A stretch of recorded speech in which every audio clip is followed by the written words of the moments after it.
Good morning. Morning. So, Mind Body Secrets. Mind Body Secrets. Great book. Love the book. Just wanted to say it out loud. Do love the book. First three chapters, Jill did a wonderful job of touching on it last week. These three chapters, I read chapters 4, 5, and 6. The title is, there's My Body, My Home, and these three chapters are full of all kinds of wonderful information.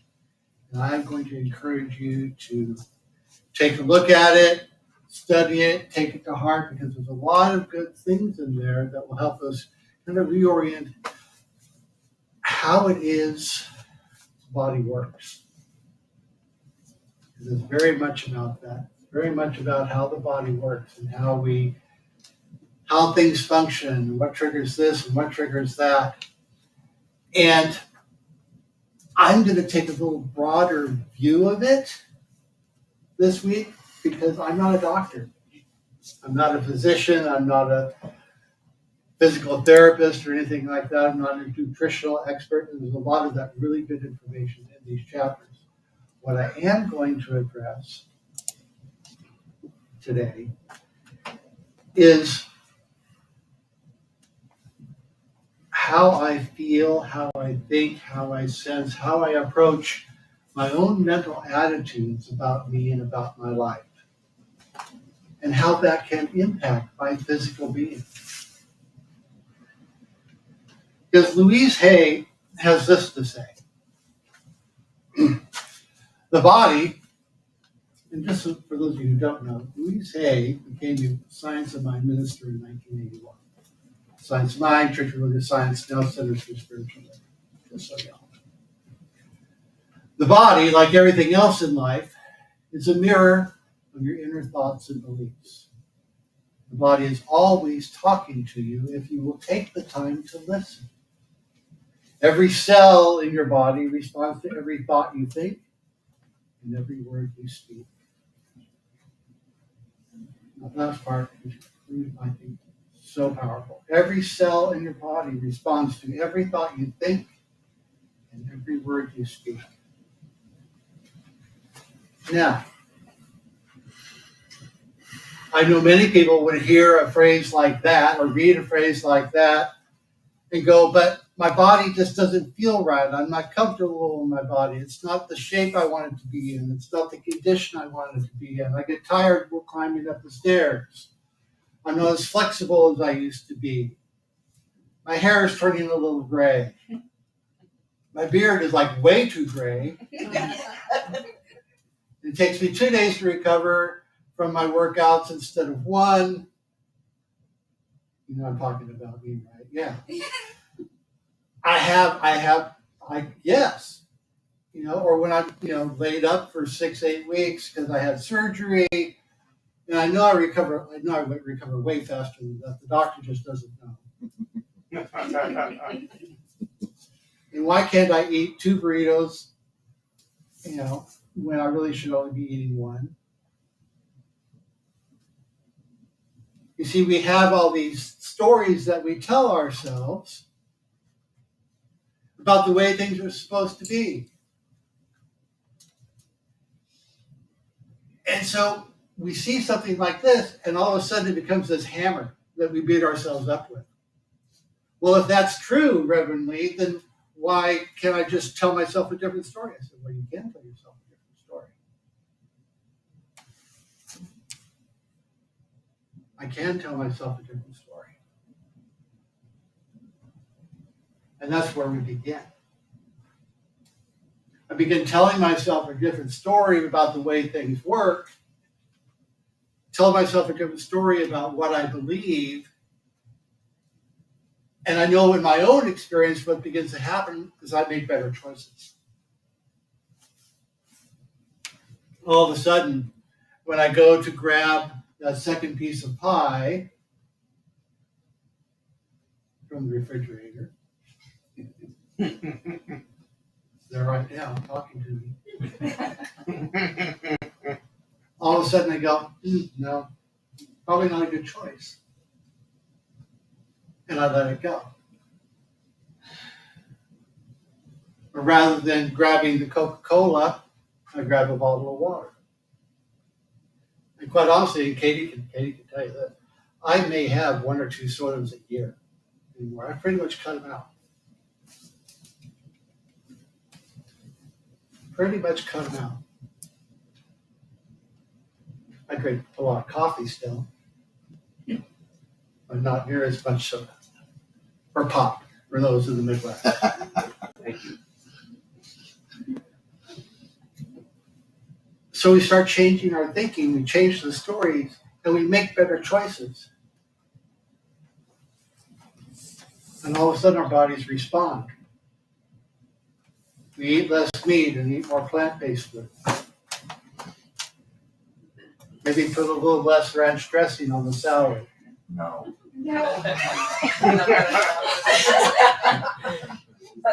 I know y'all are out there.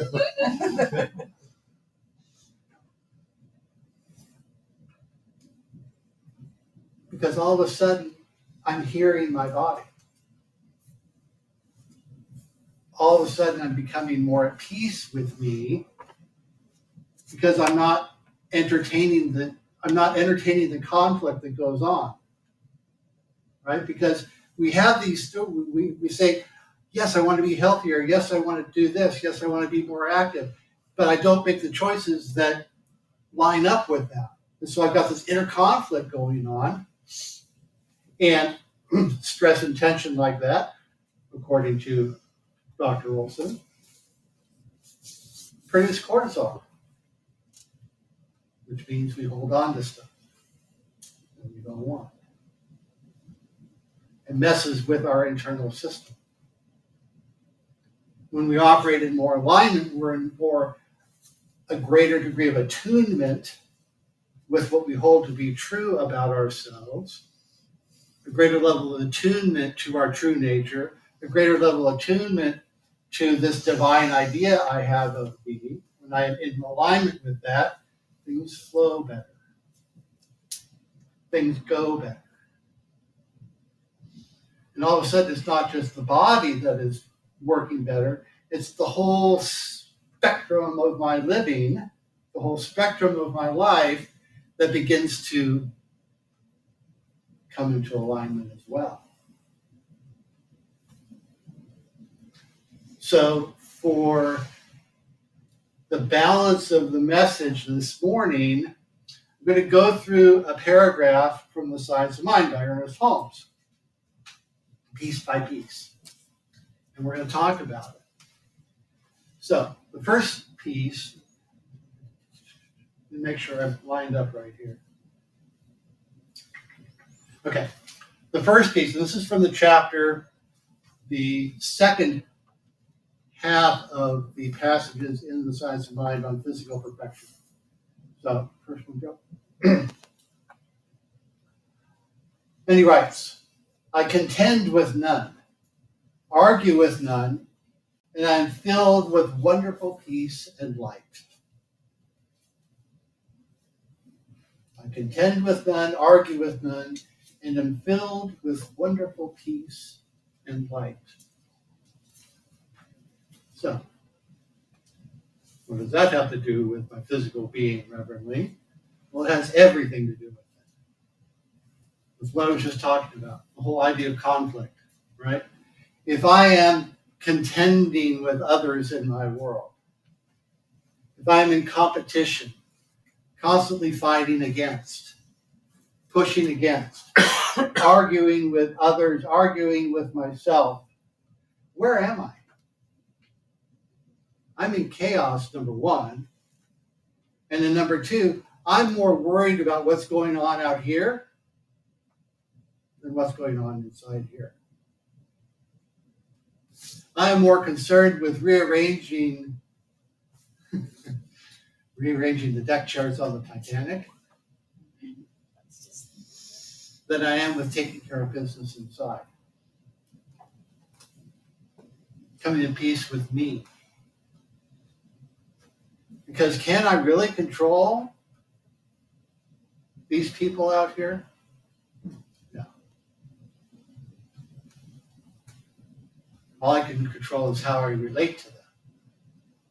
And if I'm doing battle, so to speak, all I'm doing is feeding the process.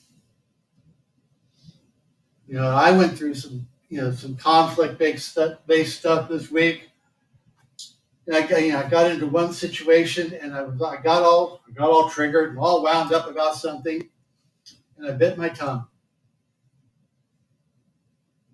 You're hurt? Not literally, figuratively speaking, bit my tongue, and said, "Okay, I'm just going to be quiet about this for now." And I sat with it, and by the end of the day, I was over it. It's kind of like, did it need to be said? Number one, and did it need to be said by me? No, not really. Because it was all about my response to something that was entirely out of my control and not my responsibility at all. And my upset had absolutely nothing to do with what happened, other than it showed up like something that happened 50 years ago or more.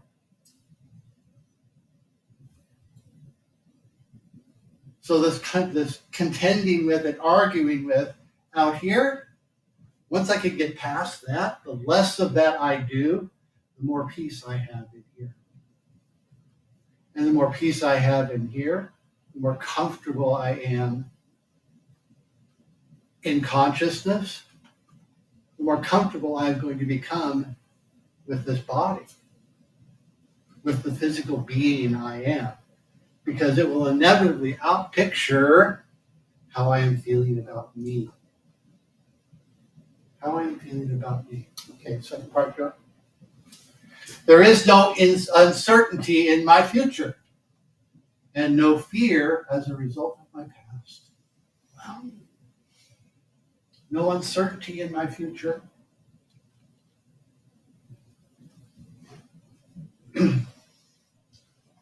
Where do we live? What time do we live in? We live right here, right now. Can I, at what level of certainty can I predict the future? Not a lot. I can make suppositions about the future based on the flow of my life. I can make some minor assumptions about the future. I mean, I trust that the sun's going to come up tomorrow. If I make it to tomorrow, the sun will come up tomorrow. That I know. And I know, many of you, like me, we make plans for the future. We have things we would like to do in the future. I have a list of things I would like to do with the rest of my life, assuming I'm going to make it another, advance in medical technology these days, who knows how long? Who knows how many years I'm going to be around? Assuming I don't do something really stupid. Again. Thank you, Steve. Assuming I don't fall off a cliff or, drive my bike. Who knows? 50 years. I at a point now where it's like 50, 60 years is not unreasonable to think about. Not unreasonable. And who knows?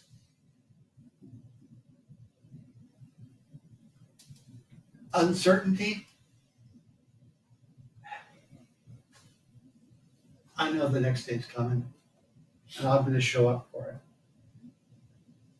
I will continue to show up. I will continue to show up and do my best, given where I have been up until this point. I will continue to show up and be loving and caring and supportive and celebrate life.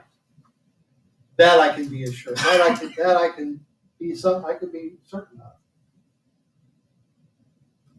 As the way the conditions are going to show up, yeah, don't know. But I do trust that if I continue to show up the best that I can, as the best version of me as I can in any given moment, if I continue to do that, the life will continue to show up for me in a corresponding manner. The Spirit will grant me, God will grant me, God as I understand it will show up in a way that says, okay, this is the good that is your divine birthright. That I can be sure of. And so I have to put my trust and my faith and my belief in that. And the second part, no fear as a result of my past, goes right along with it. That and says, you know what? I'm here. Yeah, there may be there's stuff in my past I'm really proud of, I'm really happy about, and there's stuff in my past that I'm not so proud of.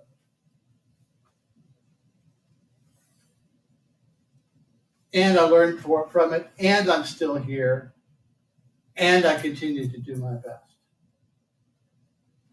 There are choices I've made in my past that affect my mind. There are choices I've made in my past that affect my body, and I've put it all together, and here I am. And here each and every one of you is by virtue of all those choices. And I see the love and the joy and the peace and the happiness and the health and the wholeness in each and every one of you, just as you do in me. Because we show up here together reflecting each other, the highest and greatest and best that we are. Because that's what we're about. To come here and celebrate life. And celebrate each other. So, no uncertainty in my future, no fear as a result of my past. And he goes on. I live in an eternal now, which is filled with good alone. It goes right hand in hand with that one before. This eternal now.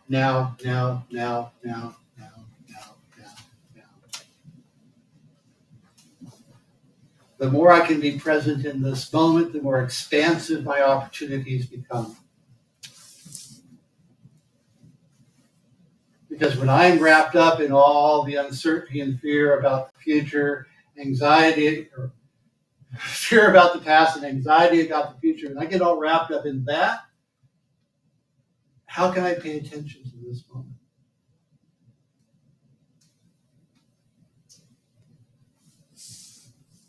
The more present I am in this moment, the more powerful I am. The more present I am in this moment, the more intentional I can be about what I am doing, where I am going, what life is about. The more present I am in this moment, the greater access I have to the flow of spirit that is moving through me, and I get to give shape to all of that. I get to adapt my thinking and my beliefs that do give shape to all of that as it applies to this moment I am living in right here and right now. I get to let go of fear and choose love. I get to let go of doubt and choose certainty. I get to let go of chaos and choose peace. Let go of discord and in favor of harmony. All of that is possible and most intentional and powerful when I am present in this moment. This moment. So that I have access to that good. So that it will show up for me. And I can be awake to it in this moment.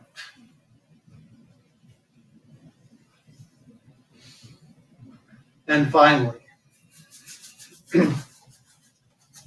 goodness and beauty follow me. Peace and joy accompany me. happiness and wholeness fill my entire being with the realization of love and perfection. And this is the outcome of all of this.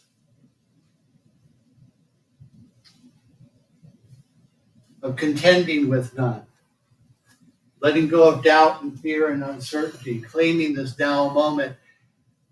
Pulling all of that together gets us here where we look out upon the world and we see and we feel and we experience the goodness and the beauty and the peace and the joy and the happiness and the wholeness and the full realization of love and perfection as it expresses not only through us, but as it shows up for us in our lives.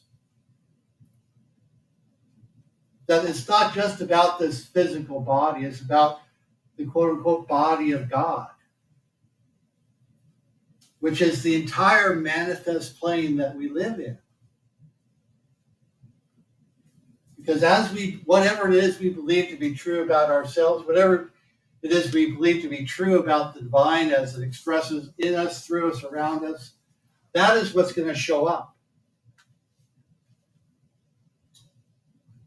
And so if what I desire is to have a more aligned, attuned experience of myself and have that show up in my physical being, then it's the relationship with myself, the relationship with my higher power as I understand it, call it God, spirit, life, truth, whatever you want to call it. Aligning and attuning to that, with that, is what gets us to wherever it is we want to go. And it allows us to experience ourselves in our own true nature, in our highest idea about who and what we are, as individualized expressions, as points of light within the mind and the heart of spirit. So, with that, ding. With that, it's your turn. Questions, comments, insights?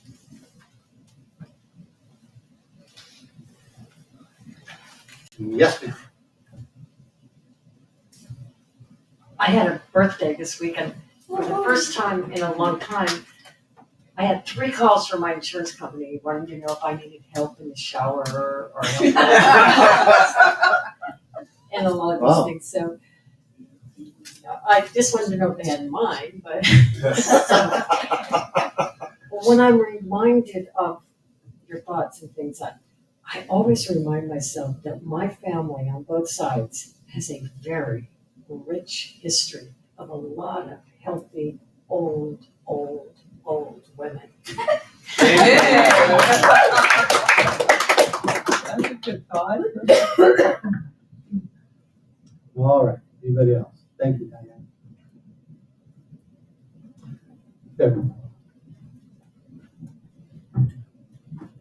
Your emphasis on living in the now really struck home with me because I was just visiting friends and family up in Seattle the last couple of weeks, and one of my best friends from high school made a comment that she shared that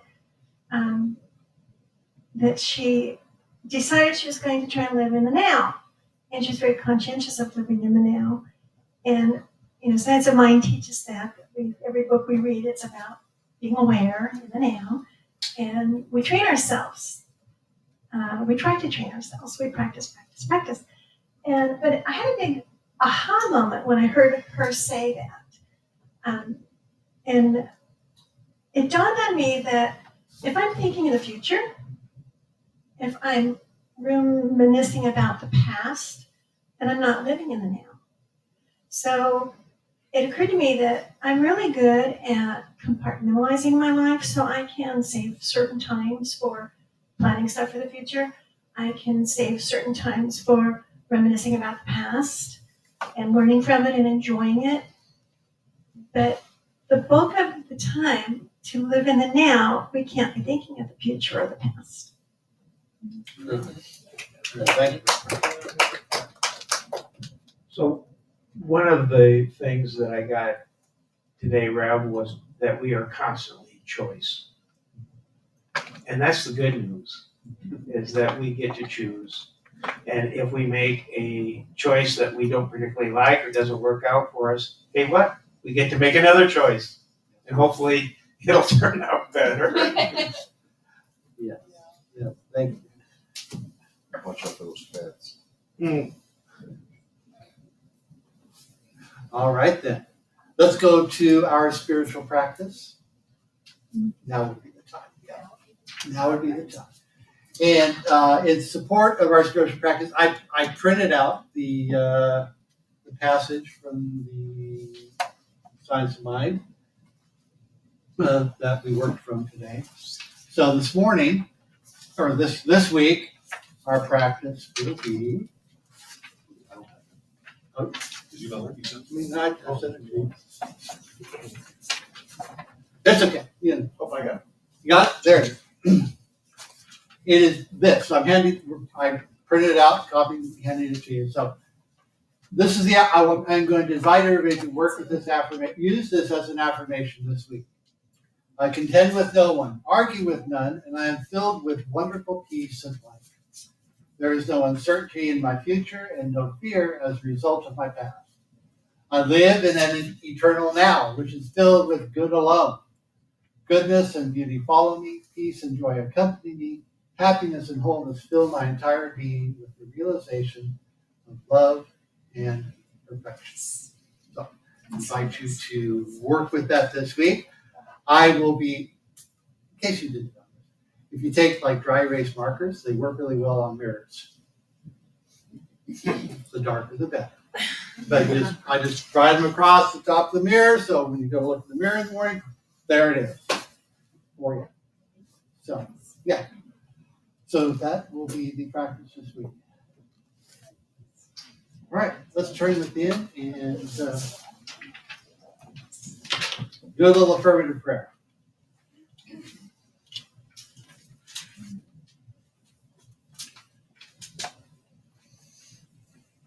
You join me in the stillness and quiet this morning, knowing and affirming that no matter where we are, no matter what we are doing, we are one in this infinite mind and love that we call God. An infinite spirit of life and joy and truth that is whole, complete, and perfect at every point. And this wholeness and perfection is present right here, right now, within each and every one of us. Every cell and fiber of our being alike and alive and vibrant with the power and presence of Spirit. And I know and declare for each and every one of us that as we go forward into this week, truly in this very moment,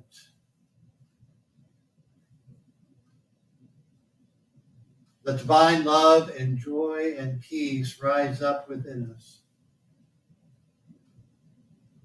overflowing at this and every point of our being. That as we move forward in our lives, we do so with joy and laughter, with love, and a certain sense of happiness. For all the relations that we have, for the connections that we share with each other, for the reflections that we receive,